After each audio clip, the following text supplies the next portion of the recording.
backwards. The car was really focused on following this path and speed, but was not really pushing for the limits at all times.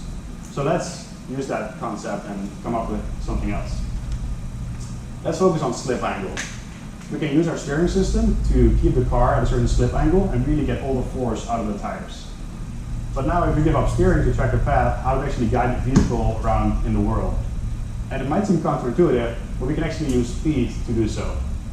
But if you think about it, if you are on a racetrack going into a tight turn, you have to slow down to make the turn. When you go faster, you can make a wider turn. So speed actually does determine the radius of the turn that you are able to do. So let's try to explore this idea.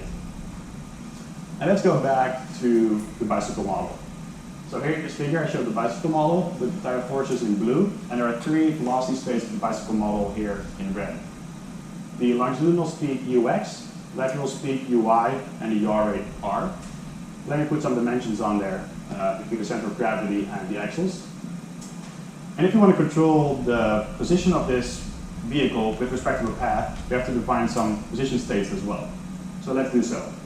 We define s to be the distance along the path that we saw on the x-axis in the figures before. E, the distance from the path at the center of gravity, and the heading error indicated on the left by delta psi. Now for this point, it's very simple to compute the projected error.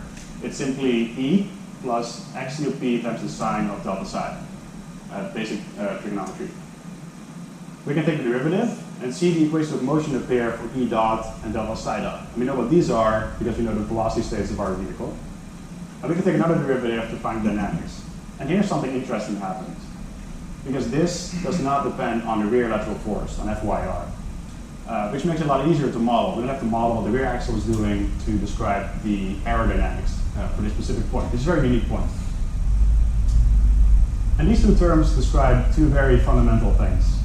The term on the left here describes the available lateral acceleration that our tires can provide. And the second term describes the acceleration that's available, that's required to stay on the path. So this term effectively is v squared over r. And when there's a balance between the two, everything is okay. You can control the car to stay on the path at all times. But what happens when FYF is saturated? There's no more force in the tires, and we get an imbalance. Well, this equation shows that there are still two options to stay on the path. And the first one might be cheating a little bit, but we can say modify the path. Just lower the curvature, make a wider turn, and then we are on that path, and we solved it. So we can lower our required acceleration by doing that. It's a bit of a hack, but it probably works. Option two, what if you go slower? We can try to stay on the same path, slow down a little bit, and now we can take the turn. And that's what we'll be exploring in this framework. And we're really going through the whole derivation of how we get to the control law exactly.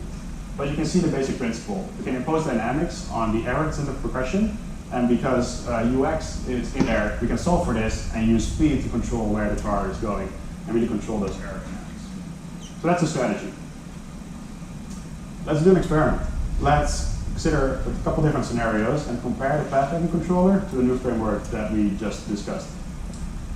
And let's turn this knob. Let's change the tire load friction estimate from 0.86, which is quite low, all the way to 0.99, which is definitely beyond what the tires can support.